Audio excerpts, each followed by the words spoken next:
Hey y'all, today on DIY Culinary School, I want to show you the experiment that I stumbled upon that instantly made me a better cook. When I first started to learn to cook about a year and a half ago, I didn't know anything. No technique, no basic kitchen science, to the point where I didn't understand seasoning. I thought the point of salt was to make food taste salty, which I don't enjoy, so as a result, when I cooked, I really didn't use salt. That is until I was watching a Thomas Keller masterclass and he explained that seasoning enhances flavors, or salt makes an ingredient or a dish taste more like itself. Learning to cook means learning to taste. Now, I've heard this attributed to Gordon Ramsay, and to me, I didn't fully get seasoning until I stumbled upon this experiment on accident, and instantly it clicked. Now, for this experiment, you only need two things: mashed potatoes made with unsalted butter and salt. Now, certainly you're welcome to make mashed potatoes however you want, as long as you use unsalted butter. But if you have never made a pomme puree, or the most ridiculous, creamy, luxurious mashed potatoes you've ever tried, follow along. This little bonus, this is my favorite way to make mashed potatoes. Definitely give it a try. Burner, pot, potatoes, water, power, boil. Your potatoes are ready when you can pierce them with a paring knife with no resistance. Peel. If you boil these things with their skin on, then it creates a barrier and the potatoes don't absorb nearly as much water, which makes it a lot easier to incorporate the butter and the cream here in a minute.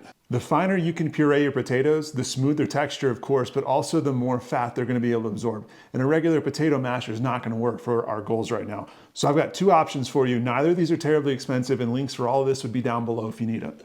Option one is to pass the potatoes through a potato ricer into a sieve and then press the potato through the sieve with a spatula. I found sieves to be too flimsy to easily puree a potato through without ricing first. And while ricing alone produces a better texture than a hand masher, it's not as smooth as through a sieve. Okay, option two is straight out of the Thomas Keller handbook and involves pureeing the potatoes with a bench scraper through a drum sieve or a tammy.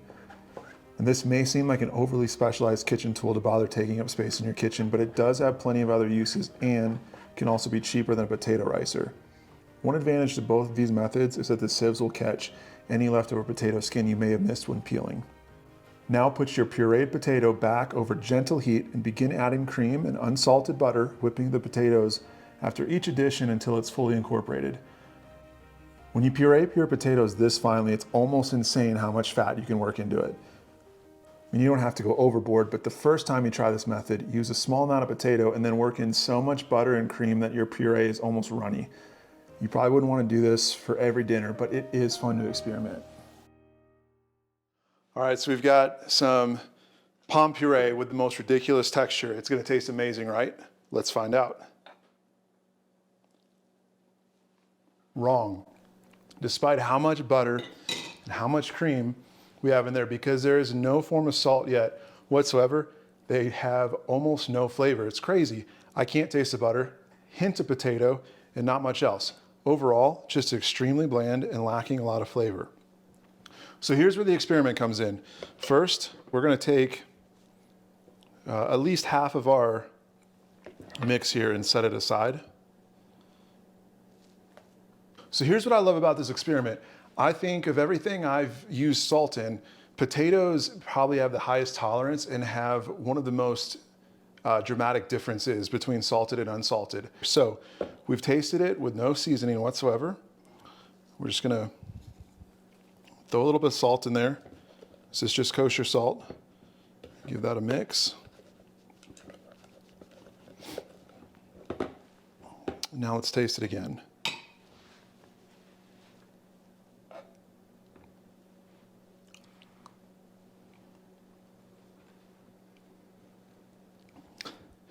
What's crazy is instantly I taste butter.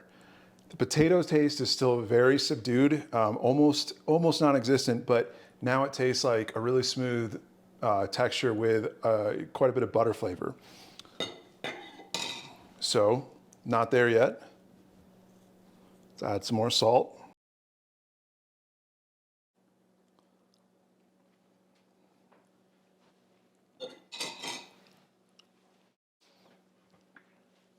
Yes, very buttery, and now we're starting to taste some Yukon Gold potato. It's good. I don't know that it's fantastic yet, so let's find out. Let's experiment some more. A little bit more salt. Give that a mix.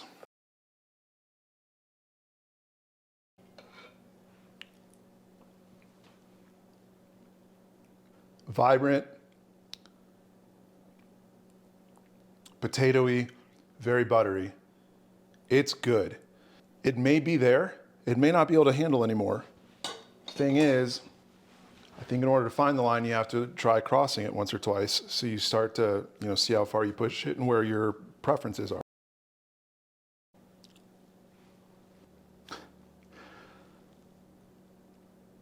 It's actually still not bad.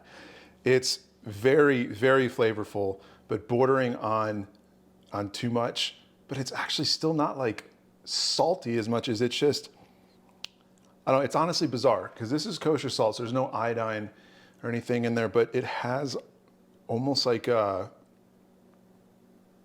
maybe like a mineral taste or something. I mean, maybe that's salty. For me, in my experience, too much salt just tastes like eating a handful of salt.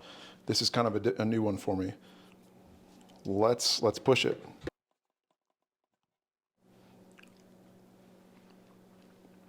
That's definitely too much. I mean, it's still not bad.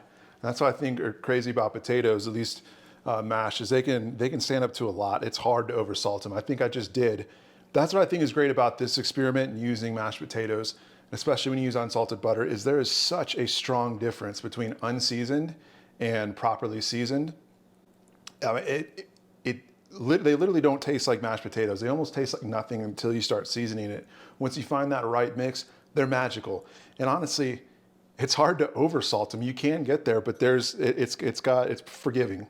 So honestly, the first time I made mashed potatoes after learning the purpose of seasoning, it clicked because I was tasting the difference seasoning or salt makes, and it immediately translated. I could taste something else and think, you know what, it's just not vibrant. It's not tomatoey enough, or I got the texture, but I'm not getting a lot of green bean. That experience of tasting it at each stage translates, I think, into most other foods, and you start to develop that palate of when something needs more seasoning. Now, because this is oversalted, and I wouldn't want to eat all this is why we saved half of it. We're just gonna pour this right back in, and we're gonna have some great pomme puree for dinner. I'm gonna have to adjust the seasoning once I'm done, because my guess is now we're gonna be back to undersalted once I add this. But this is a great way to run an experiment and not waste anything. I encourage you, push the limit over salt, find out what that means, and then reel it back in, and next time you cook anything and you taste it, I think you're gonna start to develop your palate for seasoning.